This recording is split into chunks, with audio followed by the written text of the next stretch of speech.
Welcome to the Fabulous 50s and Beyond. I'm Jim Pollard, your co-host with my wife, Jeannetta. We have a very exciting show today. We're going to be talking about consolidating the two governments, McCracken County and the city of Paducah. Our guest today is Tom Garrett. He's going to discuss the ins and outs of this. You stay tuned and we'll be right back. And he'd say, go with what you got. Start from where you are. Give it your best shot. Keep reaching for that star.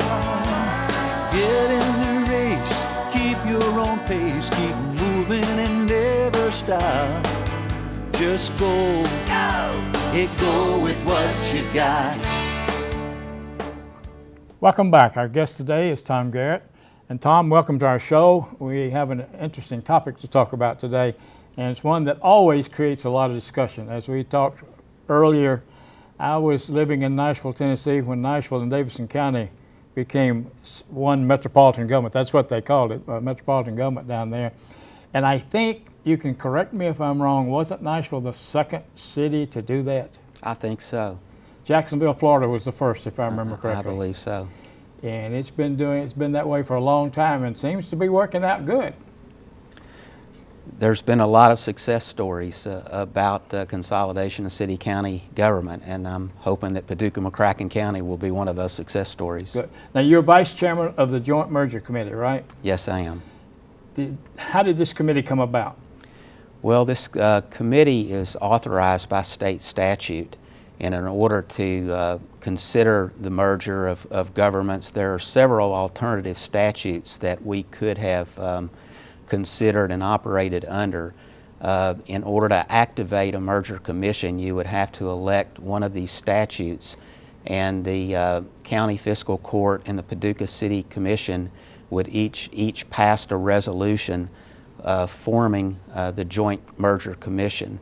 And this was done in around June of 2009. And the commission was appointed and has been operating under that statute since that time. Okay. So the committee came about in 2009. How has it been able to progress? Well, the committee was appointed in 2009, and it's a 21-member commission. The county judge executive by statute is the chairman of the commission, and 12 members of the commission were appointed by the fiscal court and 8 members by the city commission, and that breakdown is based upon population. The commission has been meeting for 2 years, and we have studied the topic of merger very thoroughly. We have studied the mergers of other communities in the United States, and we have studied the local government of Paducah-McCracken County, and we have recently reached the point to where we have issued what we are calling a comprehensive plan for the creation of the Paducah-McCracken County government in draft form. And we are getting ready to release that draft to the public, give the public plenty of time, the opportunity to study the draft and have questions and so forth. And then after a time period, we are going to schedule public hearings, or public hearings so that people can come in and ask questions about the plan and be educated about the contents, and hopefully after receiving that input, then the commission will go back and look at the plan, determine whether or not we need to make any changes based upon that public input, adopt a final plan, and hopefully have it on the ballot for November 2012.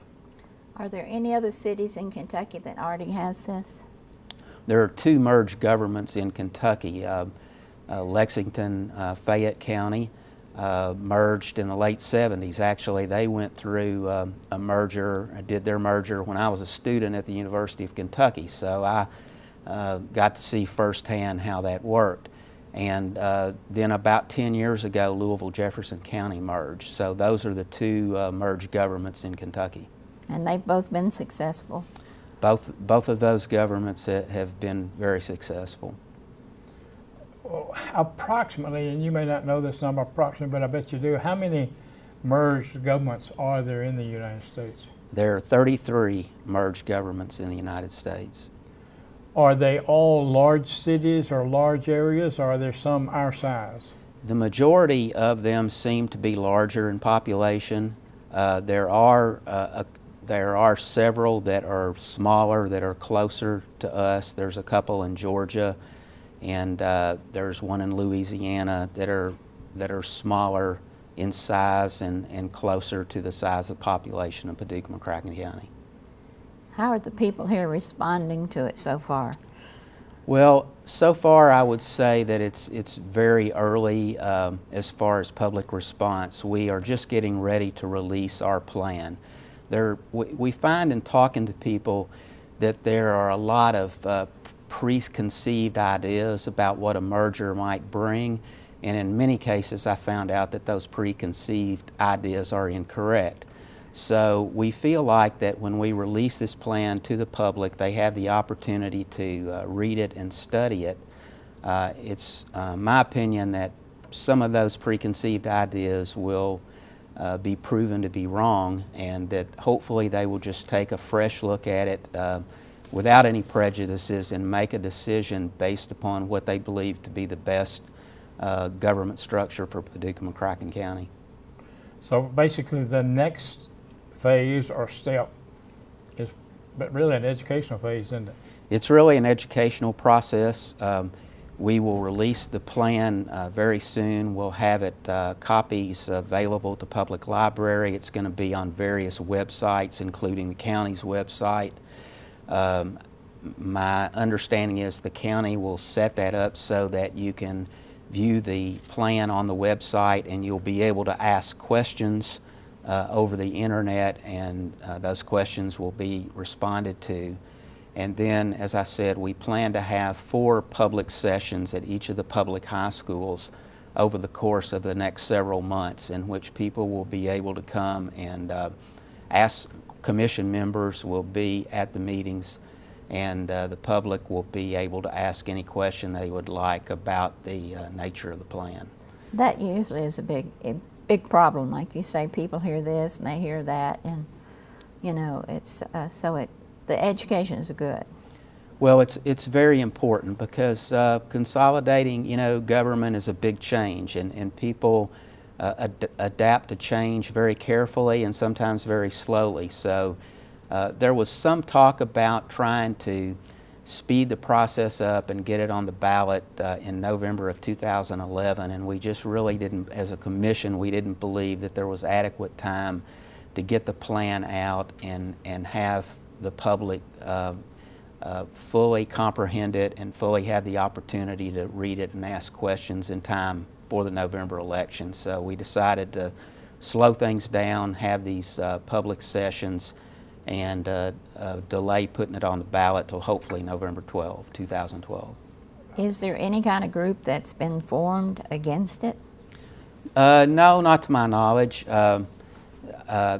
That may happen once we get into more of a campaign type stage, but right now I see we're in the educational stage, and hopefully people will, you know, at least give the plan a look with an open mind. Well, we both know that there'll be certain politicians that'll lose their jobs as a result of this, and so that's almost automatic problem right there with some phases of it. I know that's what we went through in Nashville as a result of that, because when you hope that when you combine a government, you reduce the cost of governments, and that's really what we need to do in this day and time, is reduce the cost of government. And I think, you're the vice chairman of the committee, so I'm going to let you talk to the point that I think this would be good for the business in this area. In the anytime you consolidate, you're going to have you're going to lose positions, and I think that I guess I need to clarify that as of right now, the Commission itself has put this draft plan out. The Commission has not voted to approve the plan yet, but we have decided to put this plan out for public comment. So the commission has not formally taken a position on the plan. Personally, you know, I have my feelings about the plan, and I believe that if this new structure is adopted, that it will be very good for the business community. You know, this whole process kind of got its start back in 2004 when the Paducah Area Chamber of Commerce appointed a task force to study our local government to see if there were ways we could improve the structure to help the business community. And that task force recommended the merger of Paducah and McCracken County. And following that recommendation, that's when the city and the county, proceeding under the state statute, appointed the Joint Commission to study and to recommend a plan. So it's my belief that this structure will, number one, it will make government smaller. It will take two existing governments, combine them into one to eliminate certain duplications and provide a more efficient government. Secondly, and it's something that didn't really occur to me, but I was born and raised in Paducah, McCracken County. I lived most of my childhood in the city, and I've lived most of my adult life in the county. So I've seen it from both sides in a way.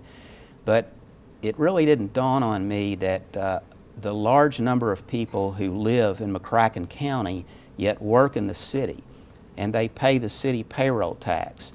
And that city payroll tax is the largest generator of revenue for the city of Paducah.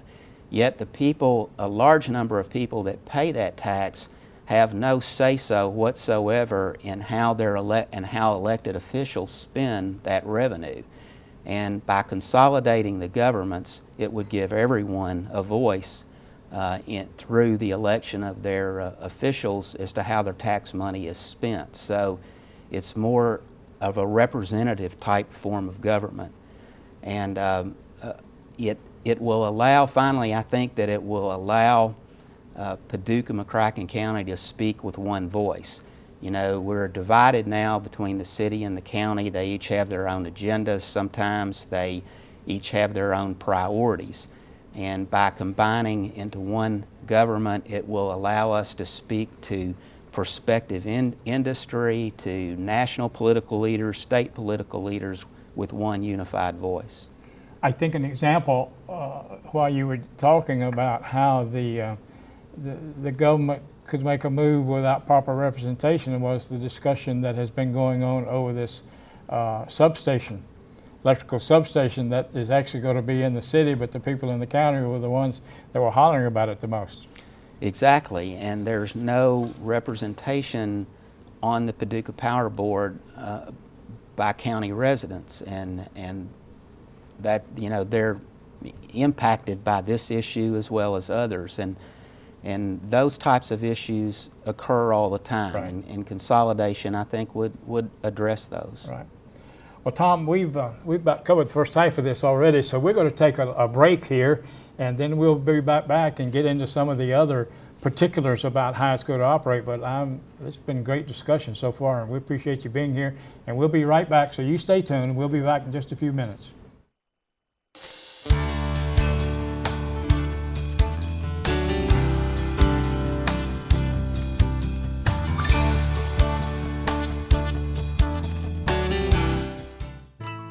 Have much to give then.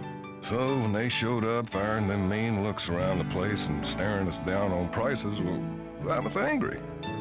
Didn't seem to bother my father, though. He had me load another bushel of apples in their trunk. I learned later on that this family was in need. The greatest gift we give, it's in our heart, what we believe, the way we live. Caring for others. Pass it on. And he'd say, go with what you got. Start from where you are. Give it your best shot. Keep reaching for that star. Get in the race, keep your own pace, keep moving style. Just go, go with what you got. I'm Jim Pollard, your co-host with the Fabulous Fifties and Beyond with my wife Jeannette, and our guest today is Tom Garrett. We're talking about the consolidation of government in Paducah and McCracken County. I guess merger is a good term to use since it's a merger committee. And Tom, we really appreciate you being with us today, answering these questions. And we may have to have you back later on after some of the other stuff has been evolved, because there's going to be a lot of questions, and rightfully so. You know, you've done things all one way all your life, and then comes change. And I've been involved in public life. I've pastored churches, and boy, change is a bad word in some people's minds. I got to tell you, you know, even in a church, it's bad when you talk about change. So sometimes, well, it's the way some people look at it. But we'll need to talk about this and let people, you know, understand what's going on. And as we talk about this, one thing that we talked about and that I had that I felt like we need to talk about today is the tax structure. Is it going to change? And then if it does, what way and how they, because I think, again, and this is me, is that with one government, the size of government should be smaller, and the cost to operate one government cheaper than you can operate two of them. Well, I think you're exactly right, and I think probably as I've talked to people in the community about merger, the one biggest misconception about merger, it has to do with taxes. And that's that many people feel, in particular those that live in the county, who generally, as a general rule, pay lower taxes, property taxes, and payroll taxes than residents of the city, are concerned that after merger that tax rates would automatically be equalized, that they would have to pay the higher taxes of the city yet not get the city services. And that is not true. Under the plan that we have recommended, on the day of the merger, the tax rates in Paducah, McCracken County would stay exactly the same as they are prior to the merger, those taxes that are set by the City Commission and the Fiscal Court. And this merger, in fact, the Commission is so confident that this consolidation will result in savings that we've instituted a 5-year freeze on tax rates, that under this plan tax rates cannot go up for 5 years. And the way the structure will be is that we will eliminate the City of Paducah, yet we will have what is called a full services district and a general services district. The full services district will be in effect the old City of Paducah. Those people get more public services and they will pay higher taxes. In the general services district, where they receive fewer public services, their tax rates are less. Yet if you live in the general services district and you want increased services, the only way that you can acquire those increase of services and pay a commensurate higher tax rate is to have a public referendum, and that will be done by precinct. A precinct will petition the new legislative body for extra services. The legislative body will determine how much revenue it will take to pay for those increase in services, determine the tax rate, and it will be voted on by precinct. I think another thing is, and this can encompass a lot of things. You can talk about quality of life, you can talk about different things. We lived for 23 years in South Florida, in Broward County. It got to the point in Broward County that you wasn't even supposed to put up a ceiling fan or a window air conditioner without a permit. Broward County had 27 cities, 27 city governments, plus a county government and plus a state government. And I was in business down there, so I had to deal with all these municipalities from time to time to time. And boy, I would have loved to have had a combined merged government down there because everybody had different regs and different things. When we start talking about that, and I was so amazed when I came here, we moved to Graves County, got ready to build my house, and they said the only permit you got to have is the one for your septic tank, because you're building yourself on over 10 acres, and you'll have to have electrical inspection. Now, it's changed since we built, I know that, but not that much as to what it was in South Florida. How is this going to affect the quality of life and structuring and things like that? Well, another one of the biggest issues that we've heard, especially among the business community and developers and so forth, has to do with the enforcement of the building code. And in Paducah-McCracken County, we have separate building inspectors that enforce the code. And in here, we have the same code. They enforce the same code, yet the consensus is they enforce it differently. So it's confusing to developers. It's very confusing to out-of-town or out-of-state developers that come in and want to develop a new business, and sometimes they're not sure if they're going to locate in the city or if they're going to locate in the county, and they try to get interpretation of the building code, and often that interpretation is different. So consolidation, I think, and putting that under one department should solve that issue. There are other quality of life issues where I think another misconception that I've heard among people is that the regulations about quality of life issues will have to be uniform throughout the old city and the county, like outdoor burning, about discharging a firearm, about letting your dogs run free. That there's a misconception that the stricter city rules would apply, and again, that's just not correct. The way this document provides is that the existing ordinances and regulations that are in effect now will apply post-merger to the geographic area which they currently apply. So there'll be no change really in quality of life issues. So each one would have their own rules? Well, there would be a set of ordinances, but for instance, if you had an ordinance about a particular area, it may only apply to the full services district or the old city of Paducah and not apply to the general services district in the county. And that's the way that we can achieve the efficiencies that we're looking for in a consolidated government, yet not adversely affect people's quality of life issues. Okay, I'm a little further interpretation if we can on it. Does that mean that things will be voted on like by precincts? Well, that only applies in the event that you are trying to increase actual services. For instance, if you wanted you don't have street lights and sidewalks, and you wanted street lights and sidewalks in your area, you would do that by precinct. You would petition the legislative body, and they would determine the cost of that, tell you how much your taxes are going to be increased to achieve that service, and then it would be subject to a referendum. Issues like quality of life issues that don't pertain to raising revenue or raising taxes, they would be determined by the legislative body, the new council that would take the place of the fiscal court and the city commission, and they would make those determinations, but they're under no obligation to make things uniform countywide. Has it been determined as to what government structure will be? Will it be a strong mayoral, or how will it be?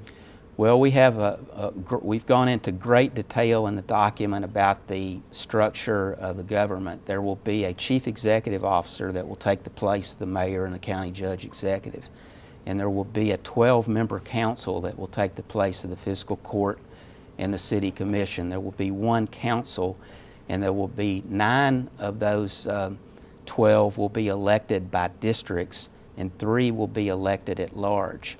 So those districts will be, and we have a map showing those districts, and we've tried to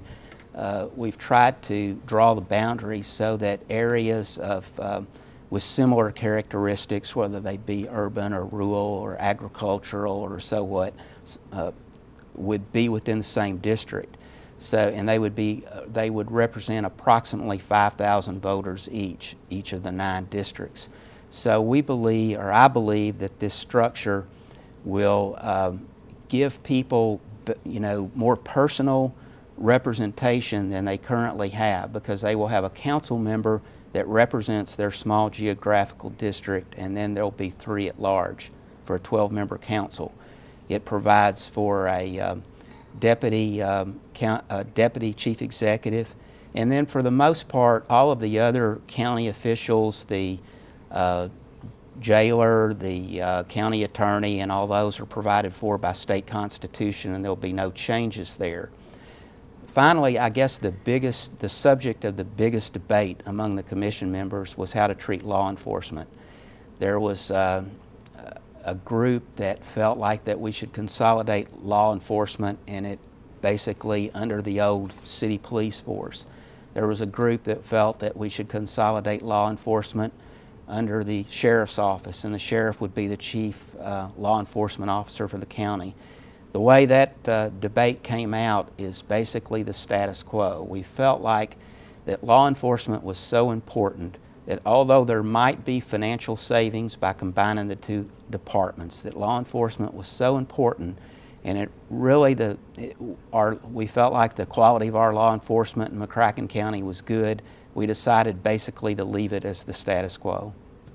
Well, Tom, we're out of time. By the way, is the sheriff's office, isn't that a constitutional office also? It is. That's what I thought. It is. Yeah. Okay. Well, that's good. Well, listen, we really appreciate your time, and we could go on longer. I've got questions that I was still wanting to ask also. Well, let me ask one other one because we've got enough time. The chief executive, will he be elected or hired? He will be elected. He will be elected? Yes. Okay. So, okay. That was one thing, the question that came up while we were talking about it. Well, listen, we really appreciate you being with us today. We've had a lot of questions answered, and has created more questions, I'm sure, so we're going to have to do this again sometime soon. I think after it's been presented where people can look at it, it'd be a good time for us to do that. But we appreciate you being with us today.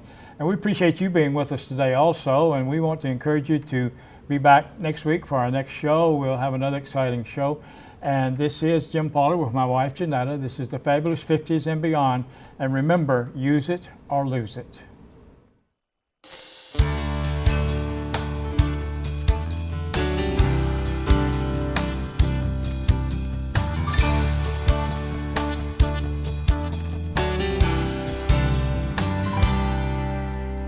Can't see as well as I used to, can't run as far or as fast. Sometimes I think that the old me is becoming exactly that. But when I start thinking of all I don't have, that's when I tell poor me Beethoven was 50 and deaf as a